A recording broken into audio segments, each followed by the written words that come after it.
या बातमीवर आपण लक्ष ठेवून असणार पण एक पुढची महत्त्वाची बातमी बघूयात।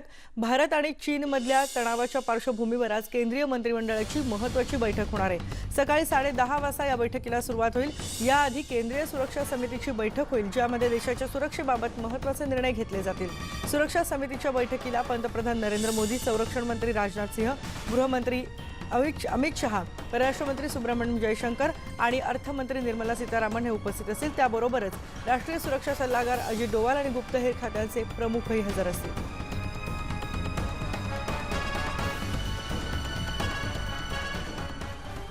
तर दुसरीकडे गलवान खोऱ्यातून अखेर चीनी सैन्य मागे हटले।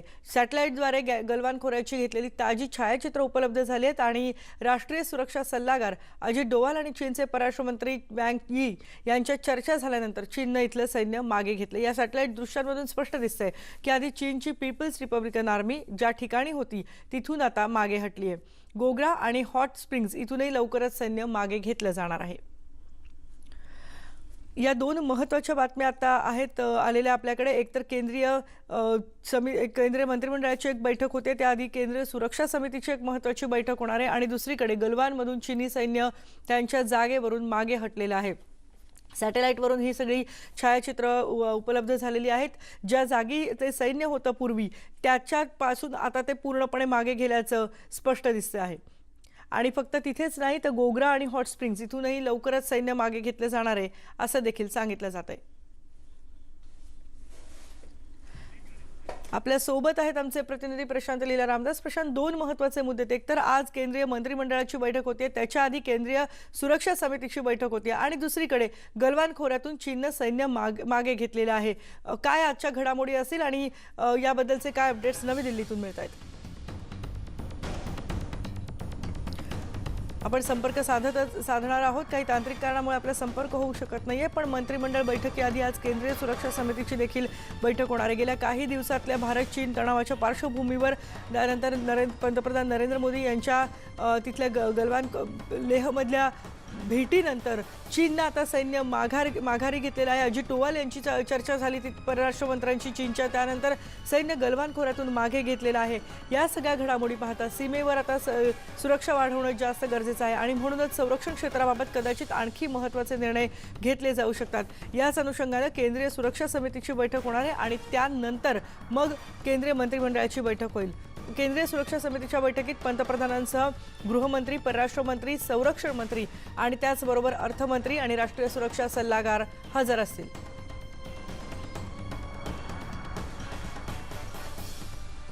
तर राष्ट्रवादीचे अध्यक्ष शरद पवार आणि माजी संरक्षण मंत्री असलेले शरद पवार यांनी भारत चीन तणावावर काय प्रतिक्रिया दिली ते बघूयात।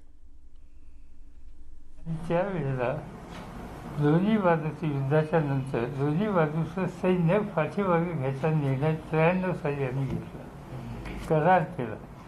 त्या करारमध्ये आत्ता जिथे कटकट झाली त्या ठिकाणचं सुद्धा सैन्य काढायचं आणि तिथं दोन्ही बाजूंनी सैन्य न ठेवता उद्या एखाद दुसऱ्या प्रश्नावर मतभेद झाले तर बंदुकीचा बुलेट हे वापरायची नाही असा लेखी माझ्या सैन्य आणि त्यावेळेच्या चीनच्या डिफेन्स मिनिस्टरच्या सैनिक करार झालेला।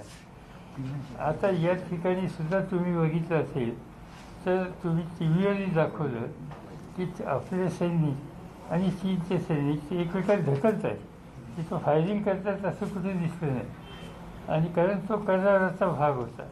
आणि म्हणून ज्यावेळेला प्रधानमंत्र्यांनी सगळ्याची चर्चा केली त्यावेळी मी माझं मत दिलं, माझ्या पक्षाच्या वतीनं मत दिलं की हा प्रश्न आपण डिप्लोमॅटिक चॅनलनी सोडवण्याचा प्रयत्न केला पाहिजे। हत्यार वापरणं हे आपल्याला शक्य आहे, पण हत्यार वापरणं हे दोघांच्या हिताचं आहे का याचा विचार नक्की केला पाहिजे। आणि म्हणून तो करण्याच्या पूर्वी डिप्लोमॅटिक चॅनलनी हा प्रश्न वाटाघाटीतून जर करता आला आणि त्याच्यातून आपण जागतिक प्रेशर हे दबाव चीनवर आणून याच्यात जर यशस्वी झालं तर ते अधिक उपयुक्त होईल।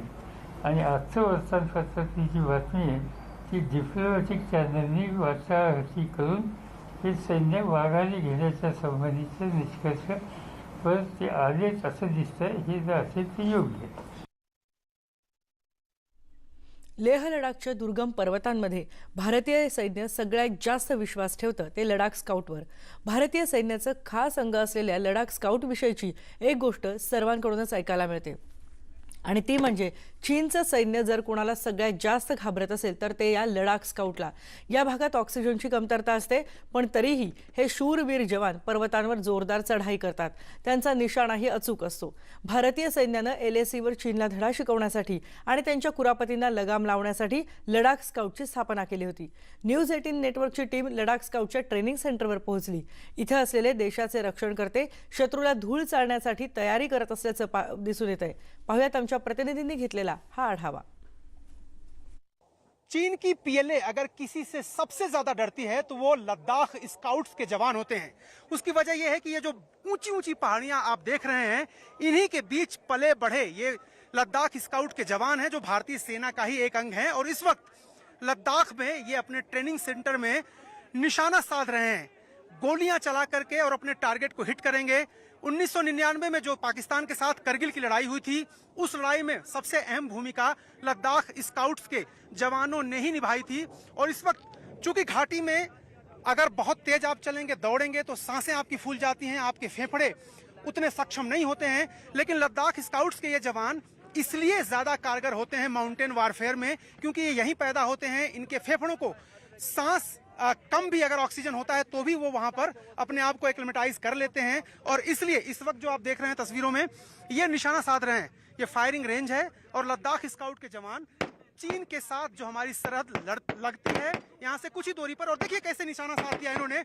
दुश्मन को चारों खाने चित्त करने के लिए लद्दाख स्काउट के जवान एकदम तैयार हैं. सीमा पर तनाव है और इस बीच सबसे ज्यादा अगर नजर किसी पर है देश की सेना के अंग पर तो वो लद्दाख स्काउट के ही जवान हैं. और इस वक्त फायरिंग रेंज से सीधे निशाना साधते हुए लद्दाख स्काउट के जवान. तो चीन को सबसे ज्यादा खतरा लद्दाख स्काउट के इन जवानों से ही होता है, क्योंकि ये जवान पलक झपकते ही पहाड़ियों पर चढ़ जाते हैं और दूसरी तरफ जाकर के दुश्मन सेना को चारों खाने चित कर देते हैं.